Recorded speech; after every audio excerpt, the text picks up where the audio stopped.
Then we move on to fixed assets. So we go data entry, TFS, step 10, fixed assets.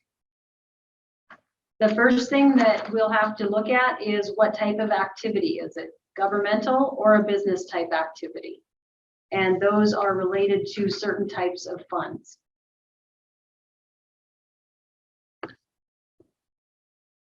Once you click on the activity type, it will allow you to either choose business or governmental.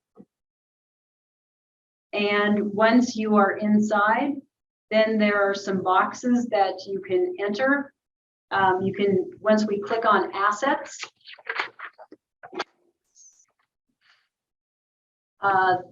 that will show what you can do as far as there's adjustments. In this case, we've already got land in there. You can make adjustments to that. And you can see down below the entries that are already in there. You can click on that select, and that will allow you to make an adjustment into there. Then if we go over to add a new asset record, that is where you would enter a new fixed asset. Next, you can enter depreciation, and clicking on that, then you would also be able to click on select. Once you've made all of your entries for the fixed assets, then we can run a report. And this is what your report is going to look like. You can see the items that you have entered: land, machinery, equipment, tools, or totals, I guess that's a total. And down below, you can see where your depreciation will also show up for you. Then we go into long-term liabilities, and this is part of the TFS instructions, and this shows what districts will have to do depending on if they have a yellow book or a federal audit, and which schedules will have to be filled out. So no matter what, you are still required to maintain a listing of your long-term liabilities because your auditor is going to look at those. If we go into step 11 here, that's the TFS. Well, data entry TFS down to step 11, long-term liabilities. And again, you're going to select your activity type, same as what you were doing previously with the assets. And then here we can add a new liability record, or we can add a new pension liability record. We're going to look right now at the new pension liability records. So we can click on, you'll have to add a new one, and then click on your net pension. This one is PERS. Click your select button. And you can see on there that you have a beginning balance and an ending balance. What you're going to have to do is you'll enter the difference for the current year. Now what we're going to do is we're going to go out and we're going to find our employer reports that are on the teachers or the MAEFAIRS website for the PERS employer reports. So these links are on our accounting page. Sorry about that, Nicole.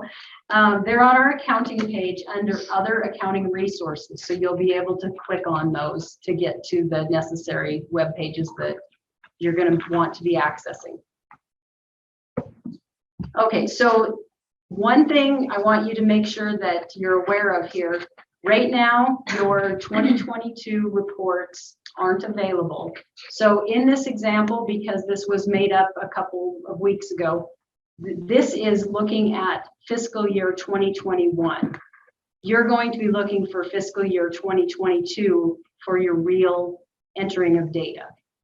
But you'll go to where you see your net pension liability as of, and you're going to be looking for the current fiscal year. You're going to see a difference between what is reported in the system currently from last year and what is recorded on the GASB 68 report this year. You're going to enter that difference as an adjustment in order to come to what your current net pension liability is.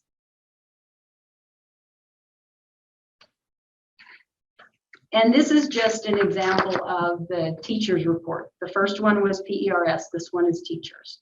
And again, in the example, it's 2021. So then here's just some other information. Again, this is in the TFS instructions as far as general obligation bonds that are pre-filled by in MAEFAIRS, and the ending balance totals and long-term portion due, and suggested backup documentation, again, that you'll have to show to your auditors.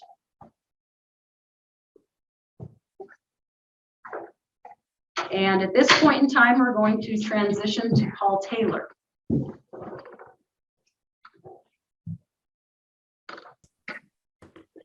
Hi, everybody. It's Paul Taylor. I hope you can hear me. We can hear you. Yeah. So I'm being asked to talk about a review of special education reversion. Is there a second slide? You can tell that I'm completely unprepared. Yeah, there you go. Okay, so this is a report that will, yeah, that's the second, right? So there's two ways to get to the special ed reversion report. You can click on that link, or you can actually go into reports, and then that single box will be lit up that says special ed reversion, and then you just click print the PDF.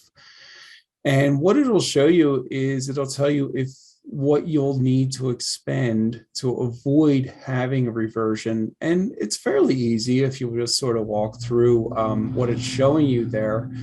It'll show you what you've received from the state as instructional block grant, the related services block grant, and then there's a total.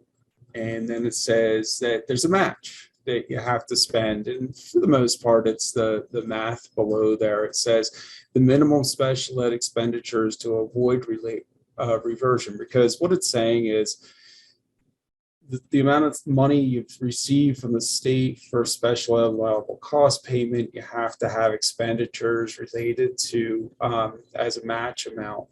And the math is right there in letter E there.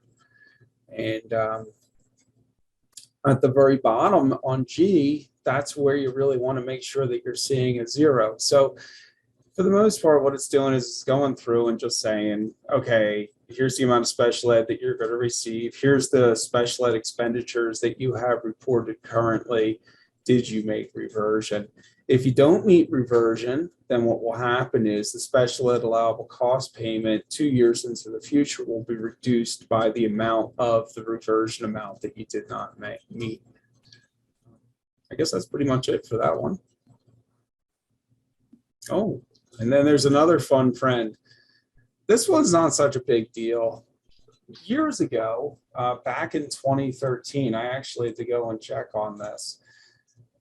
The special ed division approached us and said, could you help us to create a report for a regulation associated with IDEA?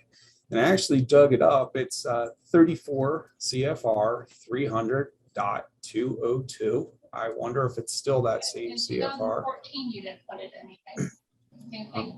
But what they're asking for here is, yeah, I was kind of too. I mean, there's others. oh, The auditors always. Anyway, so yeah, what the special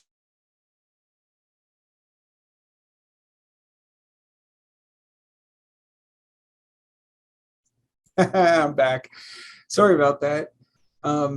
What the special ed division of OPI asked us to do was to create a special ed excess cost calculator on their behalf. So what you're doing here for your TFS is you're entering in all your revenues and your expenditures and your balance sheet items.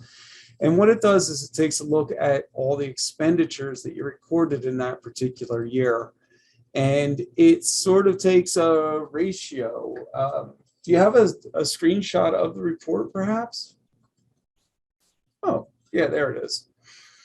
So for the most part, what it does is it says, here are the total expenditures, and then it's looking at all your TFS information, and it's looking at the average number of students at the school, and it's taking a ratio of them.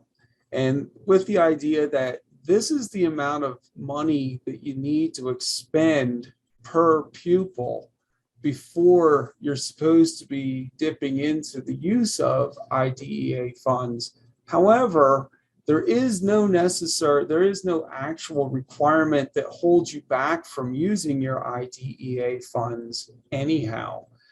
So we created this report back in 2013 for the special ed division with the idea that if it's ever requested, the special ed division can take these reports and use them to report to the federal IDEA folks. So it's just an idea there that what you can do is, after you have everything in, take a look at what's the report is showing there. And in the perfect world, that's the total amount of expenditure that should be made before you actually start expending IDEA funds. And yet there's no way to stop you from doing that anyhow. Sorry, I wish I had prepared better, but I think that should cover those two. Thank you, Paul. Appreciate it. Okay.